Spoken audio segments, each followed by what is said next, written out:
If you're planning a Mount Rainier trip and trying to figure out how to visit Mount Rainier, Washington, then you'll want to watch or listen to this entire episode. Because today we're looking at exactly what you need to know to visit Mount Rainier National Park like a pro. Hi, I'm James Ian, and I've written numerous guides and published several itineraries for Mount Rainier National Park. In this Mount Rainier travel guide, I'm going to share with you my top 10 tips for your Mount Rainier trip. And I'm going to share my number one tip at the end.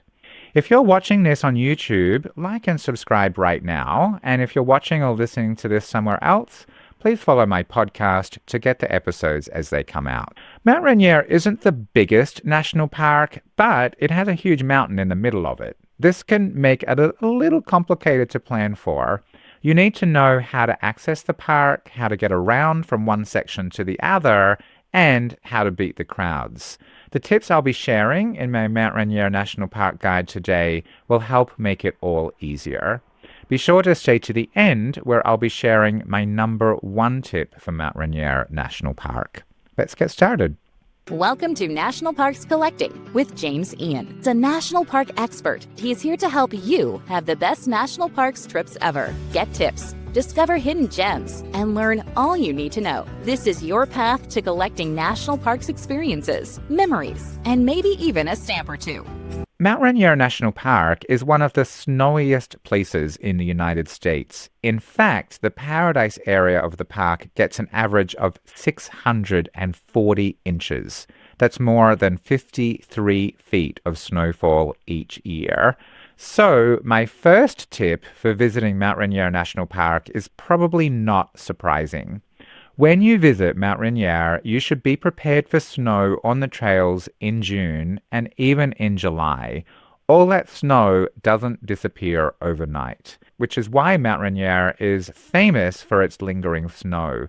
Paradise is often blanketed in white even in the early summer months. In fact, last year's snow report indicated an impressive 8.5 feet of snow on the ground at the end of June. So if you're visiting in July even, don't be surprised to find the main trails in Paradise still snow-covered, at least in part. I recommend keeping an eye on the snow levels as your trip approaches to ensure that you're fully prepared for the trails. And if there is snow, wear microspikes so that you don't slip on the snowy or icy trails. What's another tip for Mount Rainier? A weather-related tip for Mount Rainier is always check the road conditions and the trail conditions on the park's website before leaving. Mount Rainier's environment means that the trails and roads can close unexpectedly due to weather or maintenance. So stay informed of the latest road closures and the trail conditions by checking the park's official website before you head out. By staying up to date, you can adjust your plans accordingly and avoid any disappointment. Something else you can do when visiting Mount Rainier National Park, I recommend checking the Mount Rainier Webcams before you visit for current conditions. As I mentioned, weather at Mount Rainier can be unpredictable, so take advantage of the park's webcams to check the current conditions before you visit. While timing a trip to coincide with perfect weather may not always be possible, of course, keeping an eye on the forecast can help you adjust your plans as much as possible within the time frame that you have available. On clear days, if there are some, hopefully there are, aim to hike the trails that have direct views of Mount Rainier, while on cloudier days, if there are some on your trip, these days are ideal for exploring the park's forested paths, where it doesn't matter if you can't see the mountain because that's not part of the trail. The Ohanapekosh area has some great trails that don't have mountain views. Even if you've checked current road and trail conditions and checked the webcams for current weather, even that doesn't mean that you should get too confident, unfortunately. When visiting Mount Rainier National Park, always be prepared for changing weather conditions. The weather on Mount Rainier is as variable as the landscape, and conditions can change really rapidly. To stay comfortable and safe, I recommend bringing a variety of layers that you can add or remove as needed.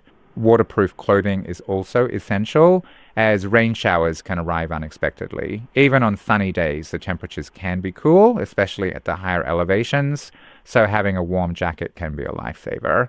Gloves, a hat, sturdy waterproof hiking boots are also key items to include in your packing list. Another thing, when you visit Mount Rainier, I recommend taking picnic supplies with you. You may well want to spend the entire day on the beautiful trails of Mount Rainier, and there are no major stores or gas stations within a 45-minute drive of the park, so it's good to be prepared. There is a small shop and a snack bar at the Visitor Center in Paradise and the Day-Use Lodge in Sunrise and a small cafe at the Paradise Inn. But for more options, I recommend packing a picnic with your favorite snacks and a hearty lunch. You can enjoy them at picnic tables or on the trails. We're halfway through. Before we take a look at my other tips for visiting Mount Rainier National Park, if you're watching this on my @National Parks Collecting YouTube channel and you haven't already, please like and subscribe below. It really does help. What's a tip for Mount Rainier for when you're figuring out where to go and what to do? I recommend visiting the Paradise area for wildflower meadows and panoramic views. The Mount Rainier National Park wildflowers are justifiably famous. It's hard to think of a place more aptly named than Paradise. The stunning wildflower meadows and sweeping views of Mount Rainier and the peaks of the Cascade Ranges are some of my favorite places on the planet. It's so beautiful. In the summer months, which are very short, just July and August, the meadows burst into this riot of color with wildflowers blooming everywhere. The area is laced with trails, from easy walks to more challenging hikes. So whether you're a photographer or you're just simply a lover of natural beauty, Paradise is really the must-visit destination in the park. The season is short, but you can still find some late-blooming flowers in early September. The other main area that most people visit is Sunrise. There are several amazing hikes in Sunrise, and you get to see Mount Rainier from a different angle. Plus, you can see more glaciers up close. The area isn't quite so famous for the wildflower meadows as Paradise, but you will still find wildflowers here as well. And not too far from Sunrise is the Ohana area, where I really like the hike to Silver Falls, which is a great hike to do on a cloudy day because it doesn't have Rainier views. So it doesn't matter if Rainier is hiding behind the clouds. Summer is the main time to visit Mount Rainier National Park and when the wildflowers are in bloom. But my next tip is, if you want to escape the crowds and still see Mount Rainier in all its splendor, consider visiting during the fall. Not only are there fewer visitors, but you'll get to see the vibrant fall color. I must admit that summer is my favorite time, but fall is a very close second. Fall drapes the landscape in a spectacular display of colors. The foliage transforms it into this amazing tapestry of reds and oranges and yellows.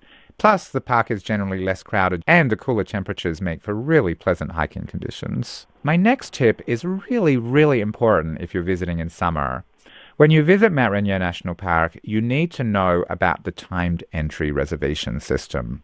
Mount Rainier National Park does require timed entry permits during the peak visitor season, either both or one of the Paradise and Sunrise sections of the park. It does change each year. One year it was both, one year it was only one of them. So double check the National Park website, yeah? This helps the National Park Service manage crowd levels, and it minimizes the environmental impact. So it's a good thing, but it's also a complication for when you're planning your trip.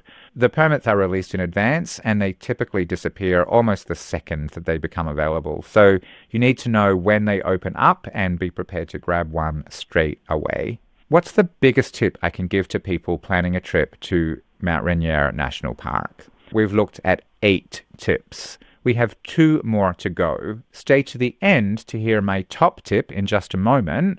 But first, my second last tip. You'll have seen by now that there's a lot that goes into planning a trip to Mount Rainier National Park. The weather can be fickle, and Mount Rainier is often hiding behind clouds. You do want to see Mount Rainier if you can, so allowing some extra time will help maximize your chances. Aside from that, with a big mountain in the middle of the park, planning a trip can be tricky. Just logistically, the season is short, so it can also be very crowded. In fact, as I mentioned, the National Park Service introduced the time entry reservation system for exactly that reason. The sections of the park are separate from each other and they require driving to get to. It can be hard to know the right time to be in each place for the best views, the best light, and the best chances of not sharing the experience with a million other people. In fact, the number one thing that people ask me about is how to put everything together into an actual itinerary. They worry that they'll miss something. They worry that they'll be somewhere at the wrong time. Some of them are traveling with their whole family or friends and stressing about how to keep everybody happy. It can be overwhelming, but you don't have to do it alone. To help with exactly all of these problems, I've created some really detailed deluxe itineraries for 1-day, 2-day, and 3-day visits to Mount Rainier National Park, and they do all the heavy lifting for you. They're designed to help you maximize your time and ensure that you don't miss any of the highlights or the hidden gems of the park. They start with a park overview, and then for each day, there's a detailed breakdown of what to do with precise timings. I've also included different options for different activity levels. They also include hour-by-hour plans, tips for visiting, there's important information that you need to know, hike descriptions, driving directions, and more. By using one of my itineraries, you'll save time on planning and ensure that you don't miss out on the park's highlights. They give you all the information that you need in one spot so that you don't need to worry about missing out on the highlights of the park or stress about how to put everything together that you want to do into a schedule that makes the most sense. With these itineraries in hand, you'll have more time to focus on enjoying the views and less time on the logistics of your visit. Just follow the links in the show notes below. Now, as promised, what's my number one tip for Mount Rainier National Park? When you visit Mount Rainier National Park, I really recommend that you start your day early. An early start at Mount Rainier can make all the difference in your park experience. Of course, if you had to get a timed entry and the only time slot was later in the day, then you'll need to work around that. But you can actually avoid the timed entry reservation altogether if you get into the park before the timed entry kicks in for the day. You'll have a better chance of getting a parking spot. They fill up quickly, even with the timed entry permits, especially at popular spots like Paradise and Sunrise. And the calm of the morning on the trails is something truly special. My top picks for seeing the sunrise or just after are Sunrise Point and Reflection Lakes, where the first golden rays of the sunlight ignite the mountain's glaciers in this fiery glow. It's really magical and amazing. If you want help planning your trip, check the links in the description box below. There's a bunch of planning and booking resources that you can use to help plan and book your trip. And keep watching my videos to get even more help so that you can have the best national parks vacation ever. And if you want to get notified about the next episode, subscribe and click below.